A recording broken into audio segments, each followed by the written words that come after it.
So what's up, YouTube? You know what's up. It's Monday check-in time. I got a lot to say.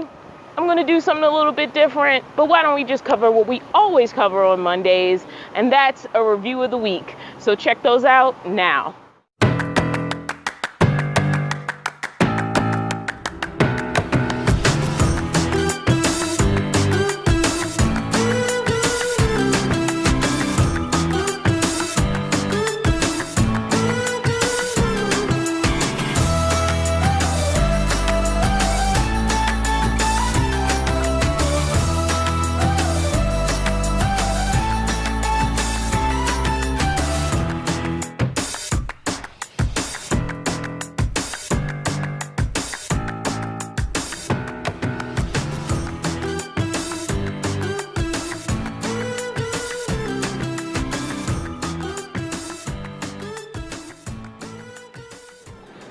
Alright, so what can I say about the week? It went fine. It went great. I mean, I fulfilled all of my goals for the week. I did all of my exercises as scheduled, and I do have a schedule back here.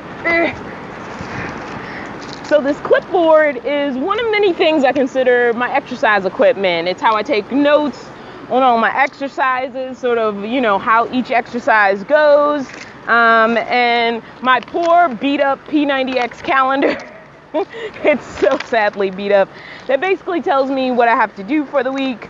So I consider this sort of a critical part of my equipment.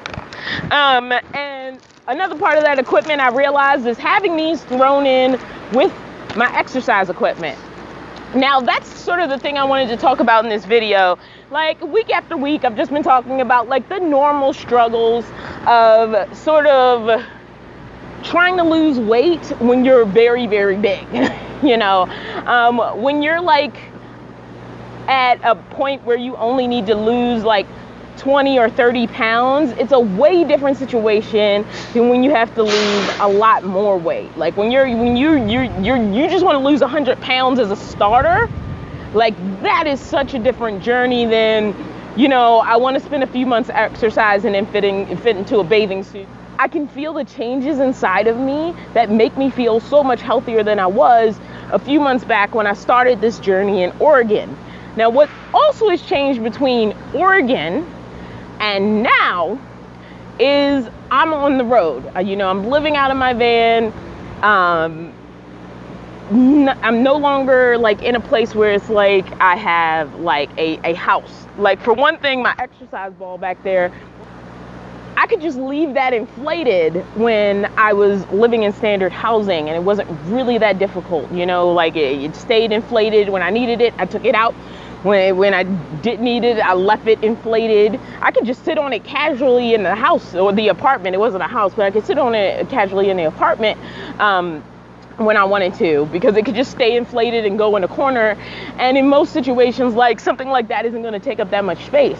But in a van, it takes up a lot of space, even when it's not inflated, to be quite honest.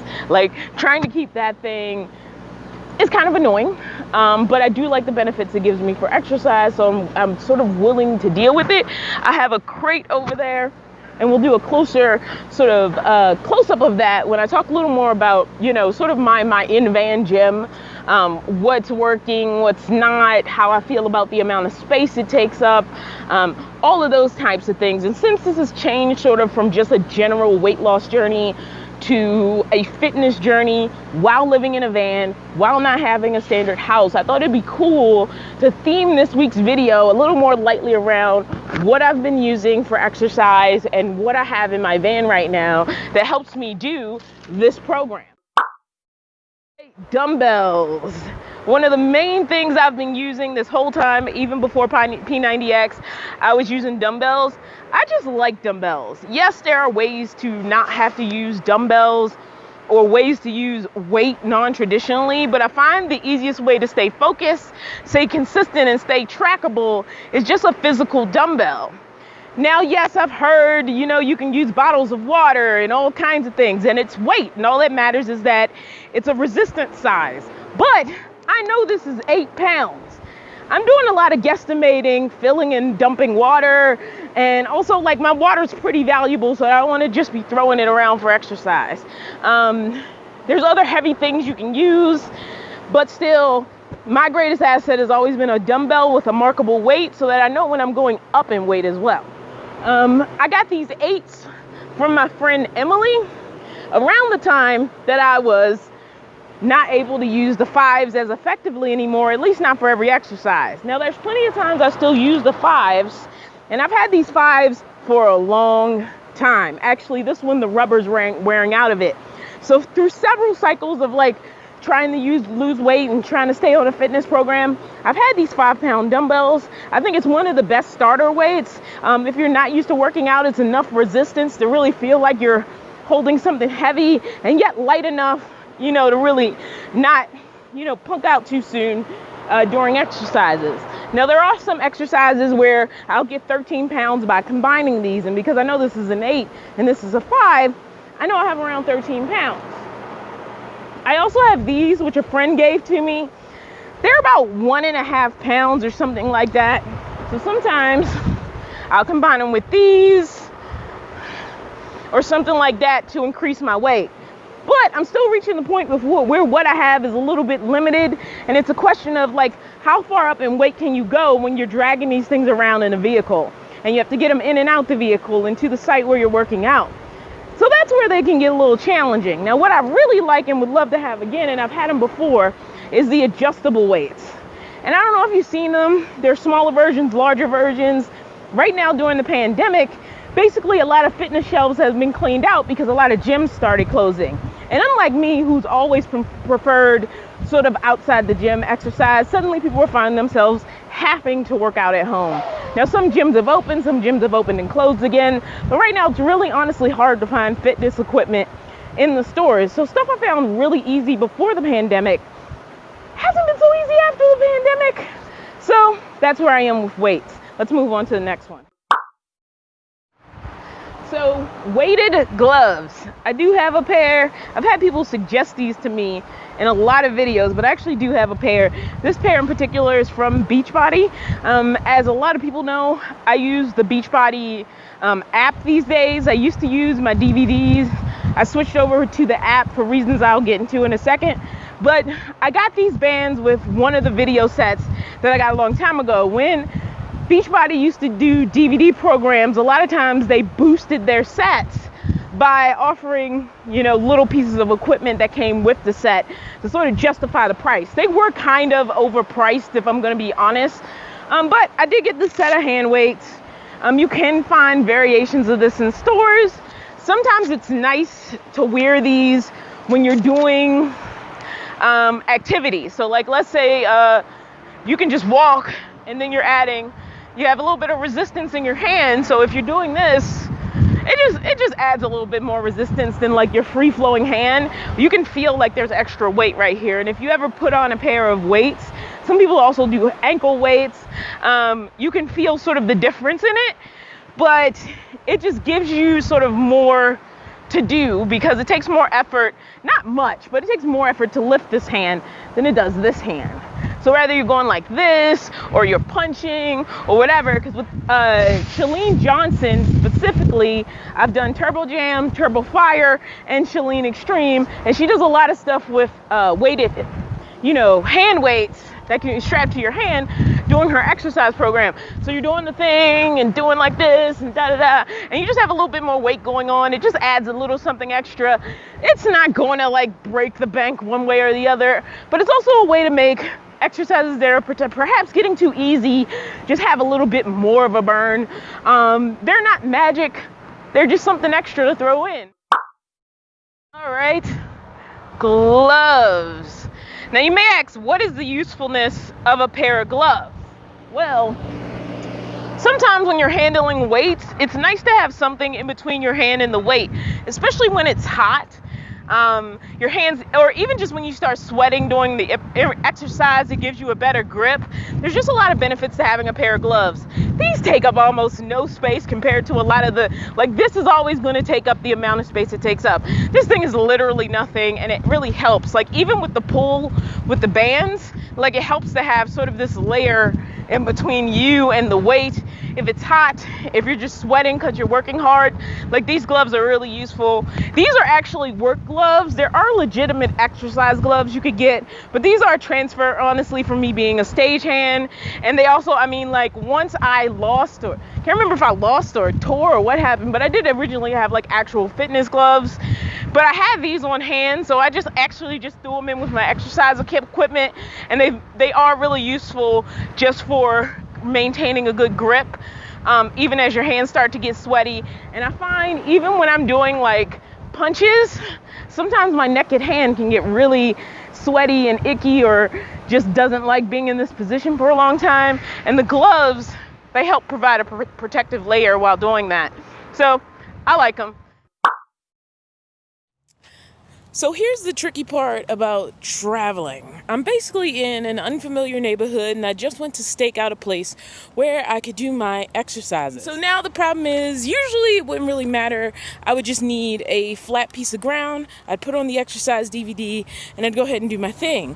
But the problem is with the program I'm using, I need a place to put my band so I can do this while it's like looped over a tree or something. So that means I need to go stake out the location before I actually do the exercise. And I don't want to be dragging everything over to the spot where I'm going to do the exercises before I know it has what I need to actually do the exercises I want to do. Now, the good thing about doing at-home exercises is these are intended in your actual house, as your house is going to stay the same. It's never going to change. So if you're doing these DVDs, these programs inside a house or in a familiar area, like even when I was in Berkeley, I knew exactly where I could go if I needed to make sure there was a tree that was usable.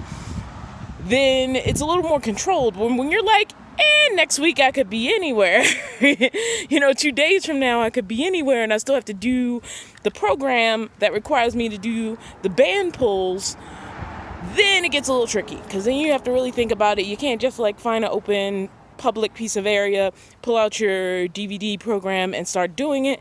You got to do a little bit of staking out before you come back to the vehicle, which is right there, and then get all set up. All right, so I already talked a little bit about these kind of fitness bands, particularly this one. There's also this kind of band, and you might be like, well, what the heck is this for? Well, in Chalene Johnson videos specifically, she uses these a lot.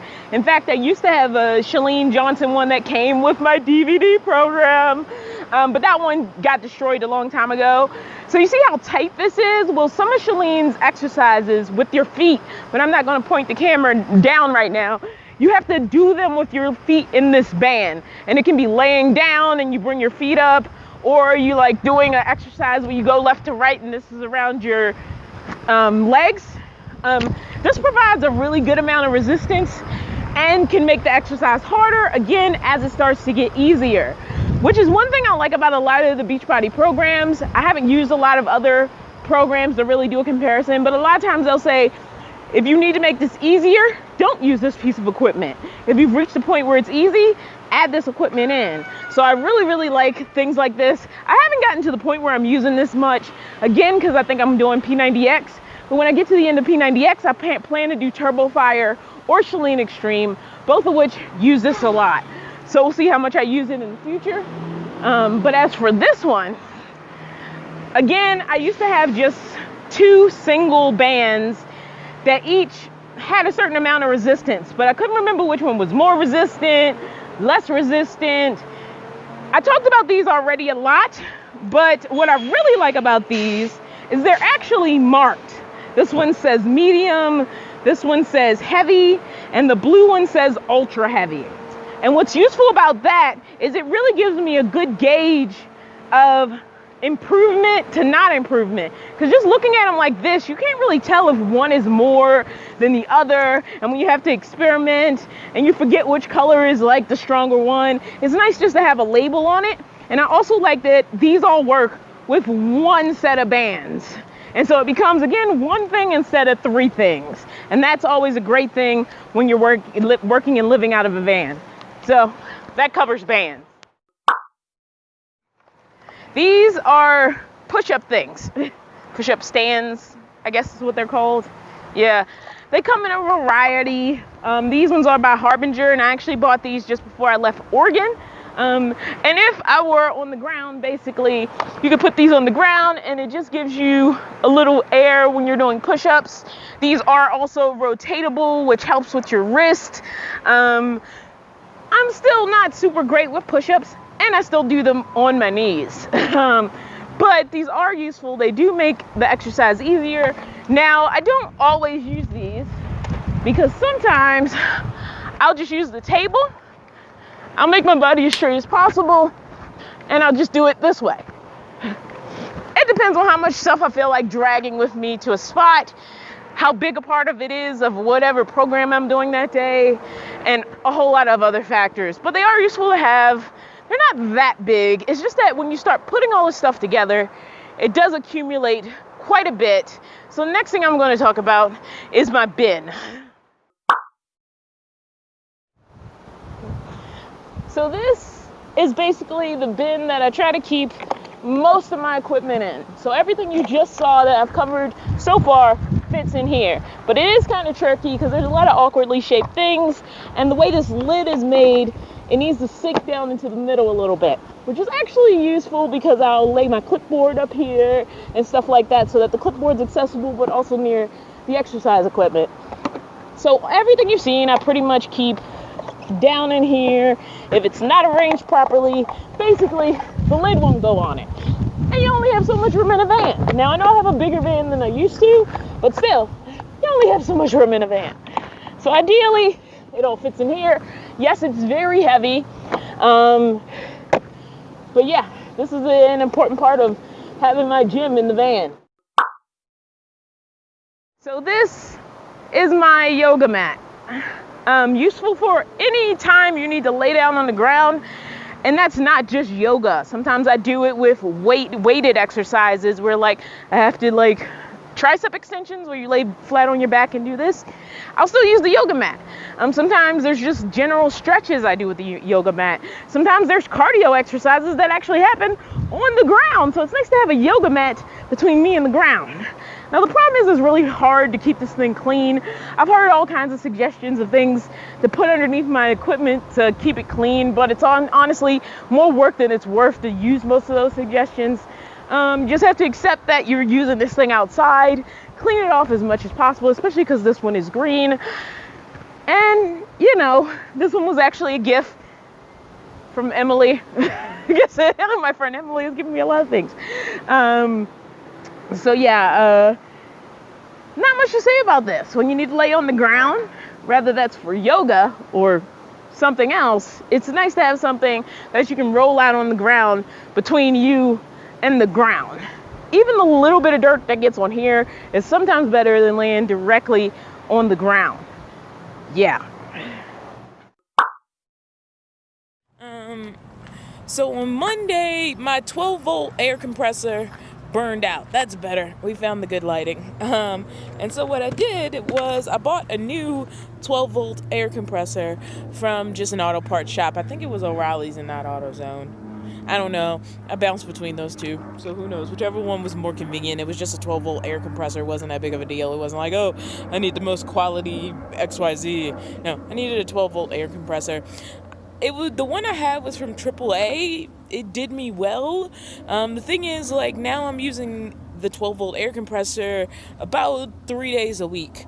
And I don't know if it was just banging on the ground, because it does kind of rumble when it's, doing the air. But all I know is, it started smoking, and then when I flipped it over, the back was bent up. I don't know if it's more difficult to inflate an exercise ball than a tire. That doesn't seem right. But what I do like about this one is it says I can inflate all your tires and toys. So this is actually made to also they have on the back here, I don't know how well you can see it. They have an air mattress, a bicycle, auto, a raft, sports balls, which is what this is. It's a sports ball. So I did have to end up replacing this. Again, I bought it as sort of my original one I bought as an emergency sort of device to have in the car, because I had a few flat tires with the minivan. I just had so much bad luck with tires in the minivan, and I couldn't carry a spare. So what I carried instead was a bottle of fixed flat and an air compressor, and it did help me out in exactly one situation. But that's sort of been my stopgap to protect me in the case of just the most basic of flat tires. In most cases, it was like a savior that could at least get me where I needed to be without having to call anybody else or look for help or any of that. But then I started using the exercise ball. I keep losing the good like, everybody. And so I bought another 12-volt air compressor so that I could use it with the exercise ball, because unfortunately I can't leave it inflated, so it has to be inflated and uninflated and inflated and uninflated. I don't know if that's good for exercise balls or not, if it really makes a difference. Now, I originally bought a 12-volt air compressor as an emergency item for the van, but you can put an attachment on the end, just like a lot of air pumps, that'll allow you to pump up your exercise ball as well. This is not fully inflated right now because honestly I just inflated it for the video. And this ball, also unlike my old ball, is a weighted ball. So there's basically sand in here that keeps it from escaping too much. What was happening with my old ball was as soon as the wind blew, my ball was trying to escape. Now, there's been bad and good to having a weighted ball. Some things where you have to pick up the ball are actually more awkward because I can feel the sand moving around in the bottom of it. But when I have it sitted to the side, it's less likely to escape. Like my old ball would have just rolled away. And as you can see, this one keeps stopping. And that's pretty much its only benefit. On the box, they sold it as better stability and all this other stuff. Hasn't really made that much of a difference when I need to actually sit on it or handle it. But with the weighted ball, it's less likely to escape. So I have liked this better for that, in that I know it won't run away while I'm looking the other way, or if the wind casually blows. Now, it actually takes an annoying amount of time to inflate this thing. And so if you're already doing an exercise that's like an hour long, you know, on a P90X day where I add in the abs video with the exercise ball, it's maybe just an hour and 20 minutes just dedicated to actual exercises. Add in this, you definitely need to notch out about like 2 hours of the day, and that's just pulling everything out, getting this blown up, getting yourself set up to drag all the other stuff to where you need to go, all kinds of stuff. You have to just, it's a task to uninflate this and reinflate this. And right now, I'm going to uninflate it by pulling this little tab out. See how difficult this is? Because it really just wants to stay inflated once you have it inflated. You're noisy. Now, this thing usually takes a while to completely deflate once it's inflated. And so that means sometimes when I get it back to the van, it's not fully deflated yet. So I'll just throw it on top of my bed, and hopefully by that evening, I can stuff it back in the corner again. But we're going to let it finish deflating.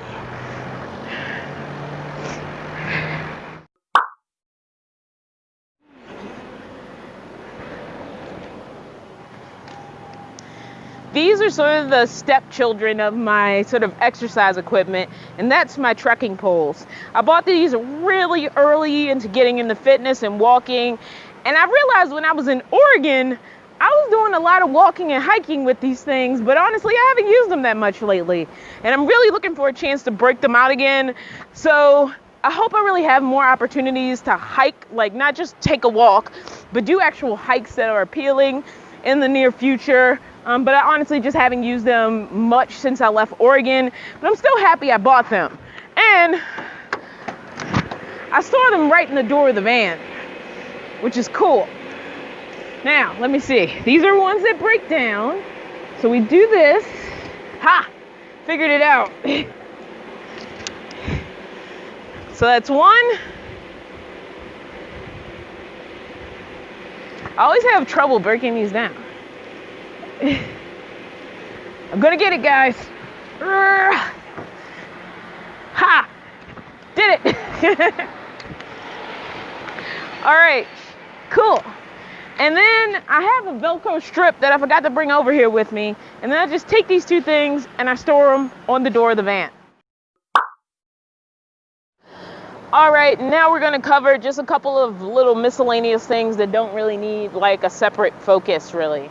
So first of all, there's my folio of DVDs, and this is where I started. As you can see, I actually own the DVD set of P90X as well as Power 90, which was the predecessor to the P90X, the lesser known predecessor to the P90X.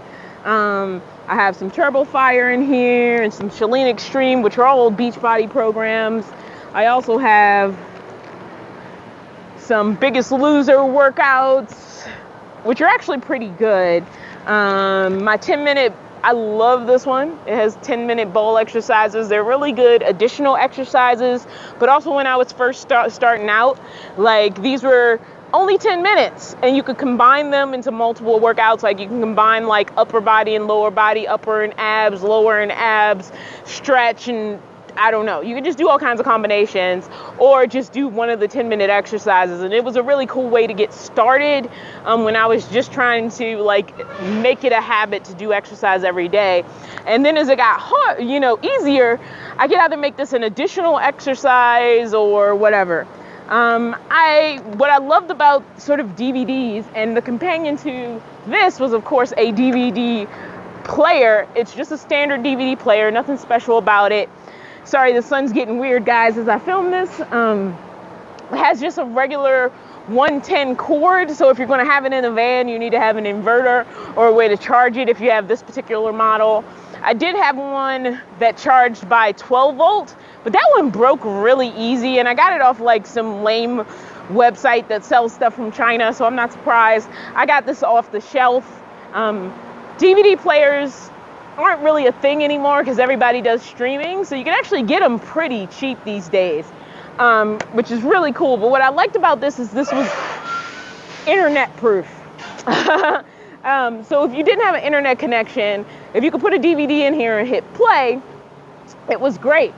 Now the problem is, over time, DVDs are also prone to scratching, and while you can replace a lot of these DVDs online, it was just easier, honestly, in the end, for me to go ahead and get Beachbody on demand, which works on my phone. Beachbody finally caught up with modern society, realized DVDs weren't really a thing, and they created an app.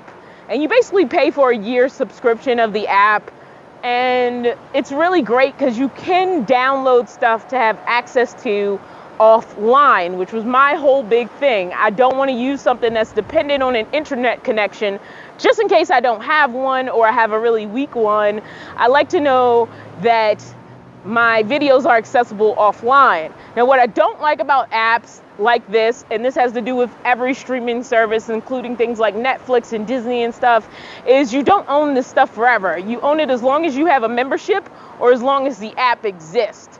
And the good thing about the physical DVDs, which I still have, even though I'm using the app more often now, is these I always own. And eventually I may replace some of the DVDs that are scratched just so I know I have a copy. Another thing you can do is, make yourself some copies as long as it's just for you. You definitely shouldn't make copies and sell them. But if there's a way for you to digitize things you own as opposed to getting them digitally in a locked service, it's always better, and it's accessible offline as long as you have something to play it. Now, at some point, all these things could be eliminated by electricity going down. But having as much protections available as possible when you're using something that's like a DVD program or an app program, sort of having like some sort of protection in, assumes you'll have access to it in most situations. The lighting's really weird right now, guys, so I'm going to go through these as quick as I can. So I've already talked about my clipboard here that I keep all of my information on about the program I'm doing, but also just a set of pencils. And I got these from the dollar store, and I kept forgetting to grab a stupid pencil. So I drag everything over to where I was going to exercise. Some parks, I park and there's a table or a tree or something right there. So I'm moving like 2 feet this way or a foot that way or something. Now, sometimes I have to park and I have to walk deep into that park before I actually have a spot to exercise. So to get all the way there, to pull out all your equipment and then realize you don't have a stupid pencil is annoying. So I just got a whole pack of pencils from the dollar store and clipped it to the clipboard, and it's helped out a lot. I have a scale. I used to weigh myself weekly. I've decided I'm not going to weigh myself again until I get to the end of my 30 days. The first 30 days of the P90X program, because they have weigh-in days basically every 30 days. I just find weighing myself weekly was mostly problematic. When I looked at the long-term picture, I saw what was happening, but let's see if we can get some better light, guys. Not really, because there's a lot of shadows at play right now. But either way, weighing myself week to week didn't work out. And so once we reach the end of 30 days, I'll probably weigh myself and then not weigh myself again for another 30 days. Because basically the long-term picture, month to month, look better than the week to week. Because if I went up a couple of pounds here and there, it just became like, I'm failing. And even if I was prepared to get past it, I would still get treated online like I was failing. And while I do want to ignore the trolls, you feel it in the moment, especially all the people who are treating you like all the work you've done is for nothing. And so I decided, we need to use this less. And also because I don't have a consistent place to weigh myself, there's so many variables that are just inconsistent when it comes to this thing. Whereas when my pants started falling off, that was just a sign of, all right, things are happening. So I'm not going to eliminate it, but I don't depend on it too much anymore, especially on the road where I'm throwing this thing down on concrete real quick and trying to get a quick weigh-in in. It's just inconsistent.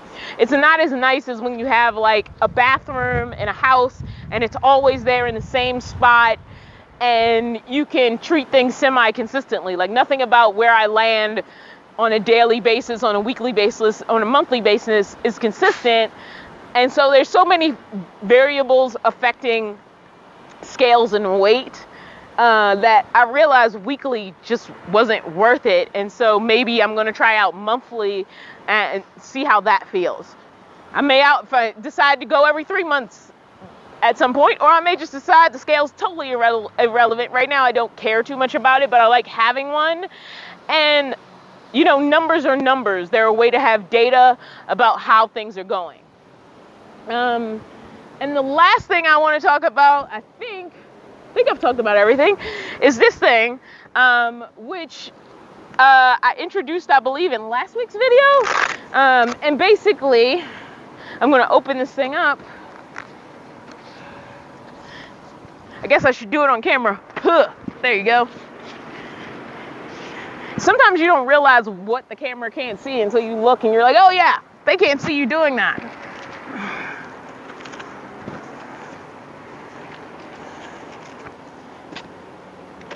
So basically, I was in a lot of situations where I couldn't see the screen. The sun was really interfering with me being able to see the screen. And basically, this just gives me a shaded area to stick a device into. Any device. My phone, a tablet, or even this DVD player. Let's turn it on. I don't know if it's charged. We'll find out in a second. Yep, there's the puppies. Can you see them? So it's charged. You still may not be able to see it in here, but I can see it very clearly. When I stick it in here, it just makes the screen a little bit easier to see, and you can't see anything. This just looks like a black mass from where I'm sitting. But if you look in some of my videos, you'll just see a box sitting on the table, and basically this gives me a box with a hole in it. Wow, the shadows really make it look like my arm. I have no arm!